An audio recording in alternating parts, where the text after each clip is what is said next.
I know the hype has died down a little bit, but it's fair to say that Elden Ring has shaken the gaming community to its core. It has been a very long time since a fully single-player experience has so dominated the gaming consciousness and reached this level of mainstream awareness. With all that being said, I haven't played it. I haven't played it because it's just not the type of game for me. The soulslike gameplay of doing the same thing over and over until you overcome your obstacle doesn't really appeal to me. And I'm not the only one.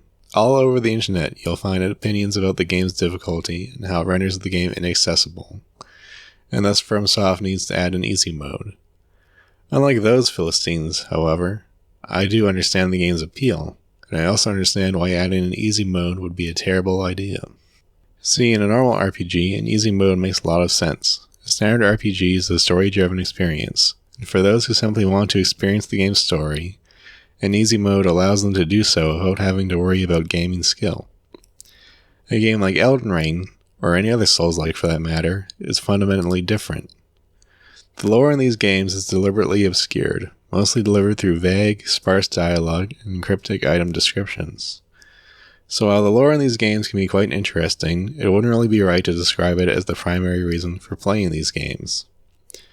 The lore instead serves to drive the oppressive atmosphere of the game, which in turn drives the true motivating factor for playing these games, the difficult gameplay. The point of a Souls-like game is to provide a challenge to the player that they must overcome.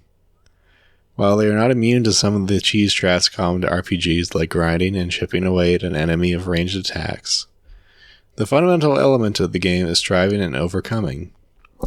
The game's punishing difficulty serves as a whetstone for players to hone their skills. Whereas most games will leave room for error, in any Souls-like, a mistake in timing or a moment of carelessness will bring with it immediate and painful consequences. The atmosphere of these games reinforces that fact, with the bleak, depressing world and characters projecting a sense of despair and hopelessness that punctuates the never-ending deaths that a new player experiences. However, the game sets this up so that players can then experience the joy of overcoming and of prevailing. With enough patience and enough practice, the once insurmountable challenges of the game can be beaten, and with that victory, the player can feel the bliss of mastery and of achievement.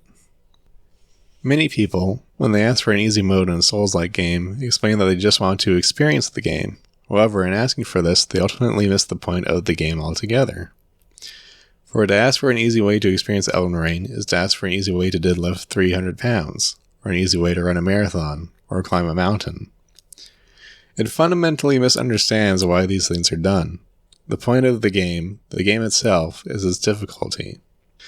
Much like the tale of the koi who becomes a dragon, Elden Ring and his brethren are meant to induce a transformative feeling in the player, as their perseverance manifests itself in the form of beating the seemingly impossible odds. To take a boss that killed them in one hit and suddenly dispatch them with ease.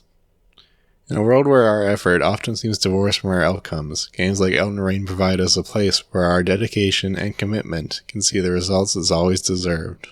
And perhaps that is the reason that so many people want an easy mode, and are unwilling to accept the fact that that would deprive the game of its value. Because, on some level, the admission that you can't or won't play the game in its current state says something about you as a person, even if that is purely a result of your own self-conscious. On the one hand, it's just a video game, and thus if you admit that you don't want to have to deal with the hard work and determination what's supposed to be your entertainment, you are entirely entitled to that opinion. It still fundamentally means that you are backing away from a challenge, and admitting to some laziness. Obviously, I don't think we should take a dislike of difficult games that seriously. Like I said at the start, I don't particularly like playing games like these myself. But I do think it's prudent that we learn to call a spade and admit why we don't play hard games, because we're lazy.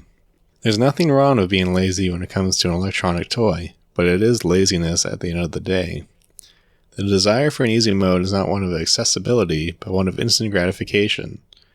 And ultimately, I think that, in a world filled with cheap thrills, we should leave this one example of hard work paying off be.